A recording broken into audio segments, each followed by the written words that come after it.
This is Chip Maxwell, and you're listening to the Retire Smart podcast with David Brooks. Financial advisor Mike Schudel returns to the studio to unveil the estate planning missteps surrounding Jimmy Buffett's $275 million fortune, even with a plan in place. From celebrity-level complexities to real-world takeaways, Mike shares how lack of communication, trustee choices, and asset liquidity can all lead to costly legal battles. Once again, in the studio, we have the man with more letters behind his name than are actually in the alphabet, financial advisor. Man, I don't know how many titles to give you now. We'll just call you Mike. So Mike Schudel's joining us back in the studio today. So I think it's interesting, Mike. You've got an estate and tax planning class coming up here in August. We'll get to that in a bit. But man, you and I talk about this all the time when people have intentions of planning their estate but don't get it done, or they get an estate plan done and they don't revisit, or they make mistakes. And we get to see some of this play out in public, especially when it comes to celebrities. So today, I want to focus in on none other than Jimmy Buffett. You know, yes. Obviously he made a pretty good deal of money. He was really smart with his merchandising. I think his estate was approaching $300 million or so. He's getting close. Yes. Yeah. So married to the same woman for 47 years. So I want to point this out but his estate is now being challenged. So this is why it is so critically important people understand. You know, we talk about the complexities of second marriages, cohabitants all the time on this show. We're talking about somebody who's been married to the same woman faithfully for almost 5 decades, passes away, did the estate planning, at least what he thought was up, wants to leave the money to his wife, then down to the kids, set up proper trust, actually.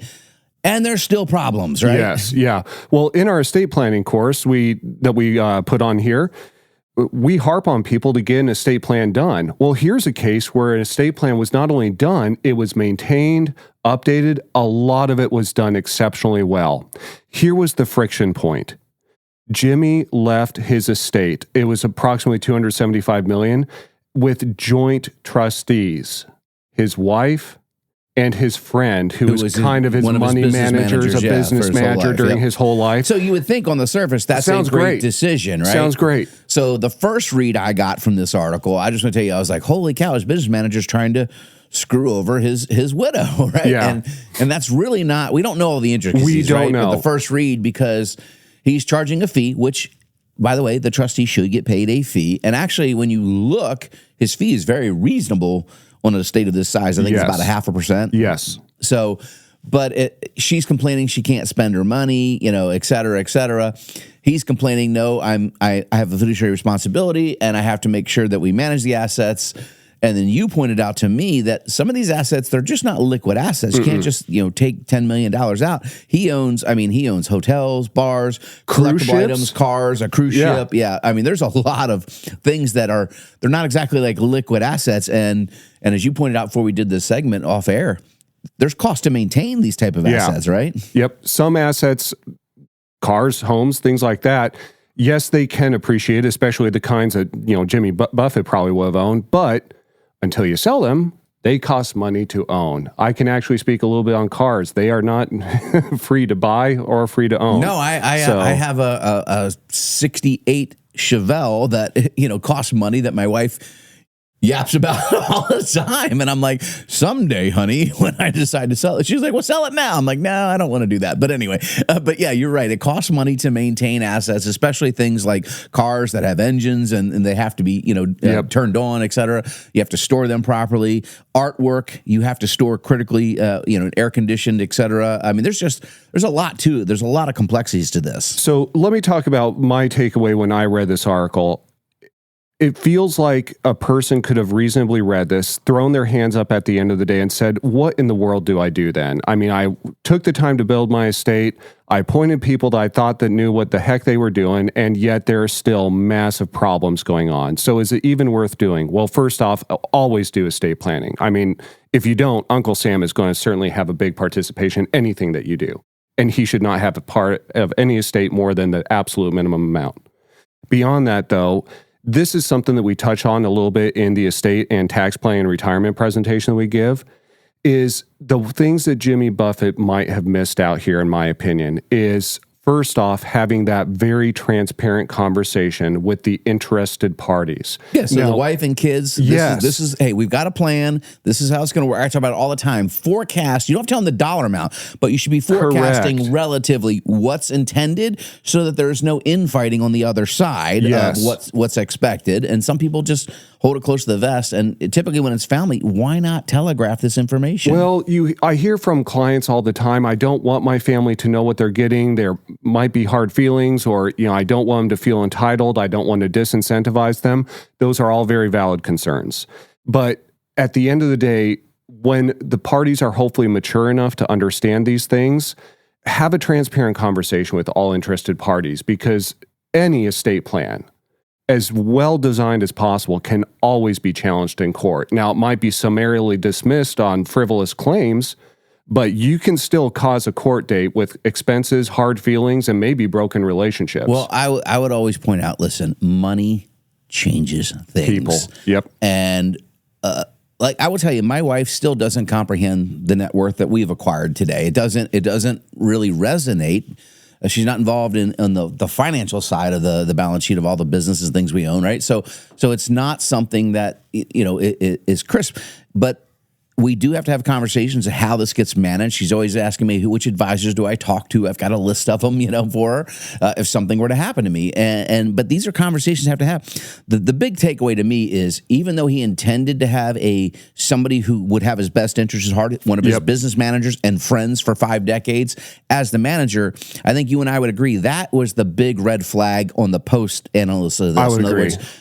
When you have an estate of this magnitude and size, there are corporate trustees that are legally obligated to follow the wishes you have laid out in your trust. They can't make decisions outside of your wishes, but they have a fiduciary responsibility, but they have no emotional connection or tie to the assets. And so therefore they can simply lay it out in a crystal clear way. And I think that is ultimately what the solution they need to do is they need to give up control to a corporate trustee. Yes. So that it doesn't, because now there's a relationship there that is being fractured 5 decades. Absolutely. And then the kids might get taken sides, et cetera, grandkids. I mean, you just don't know what's going to happen. Could be a mess. So the bottom line is you need to be planning for your estate, whether it's 200,000, 200 million, 2 billion, it doesn't matter. You need an estate plan, and you need to keep up with the legislative changes based on the state level where you and your beneficiaries live, and that's really important, not just where you live, but what state do your beneficiaries live in. That may change some of the things you design in there. Absolutely. And then update it on legislative changes. We're going to have significant tax law passed this year, at least it looks like, that's going to give us an opportunity. It's going to let us basically hold this $15 million federal exemption today. At least that's what it looks like today. Sure. But I will recommend, and I've already been looking at some of our higher net worth clients, they're going to have to change their trusts, because we had forecast that we're going to expire this big exemption and we're going to be pushing assets out. Now we're going to have some time. So now you could even do what's called a series of trusts. You could use a defective grantor trust. You can use, anyway, most people aren't going to be that complex. But the bottom line is they need to have a plan, right? Yes, sir. So when is this next class coming up? You and our estate planning attorney that has an office right here on the same floor, Colin Castrick, teach this class jointly, and it's phenomenal the feedback we get from it. Yeah, it's Tuesday, August 19th and Thursday, August 21st at 6:30 p.m. here in our office, the Midwest Learning Center. And you guys basically take an hour on each of those nights. You only have to come to one of them, but really go through the basics and even a couple complex rough drafts, if you will, so people understand why you need these type of plans. And you and I met with someone, I think the net worth is well over 100 million at this point, and hadn't really set this stuff up. Now he's going to get a little bit of a reprieve here. He's probably got about 3 years to get it going. But some of the higher end attorneys that we refer to, higher end CPAs that we have to refer these to, they're booked up. So so if this bill did not get extended, you couldn't even get the plan that complex in place in time. Yeah. Just one other comment I'd make is sometimes people get so intimidated by the planning process, which I'm not going to lie and tell you that it's simple and something you're going to get done in 3 hours with an attorney. It's probably going to take multiple months, especially the bigger the estate, the more complexity of the assets inside of the estate.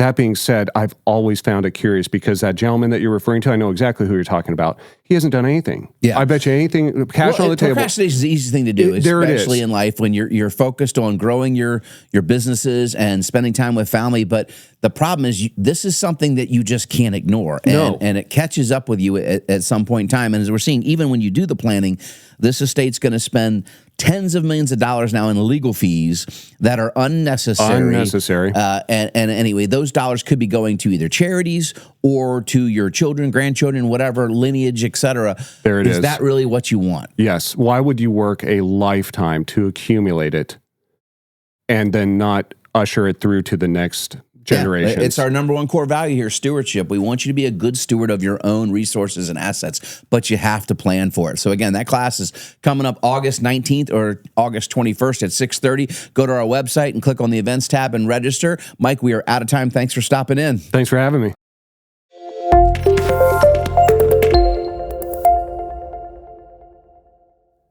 Thank you for listening to the Retire Smart podcast with David Brooks. If you want to learn how to generate lifetime income, reduce your tax bill, and maintain your lifestyle in retirement, visit retiresmartpodcast.com. And make sure to subscribe to keep up with new episodes every week. Financial advisor Mike Schudel has a Juris Doctorate law degree but is not licensed to practice law. Any statements and opinions are general information and not legal advice.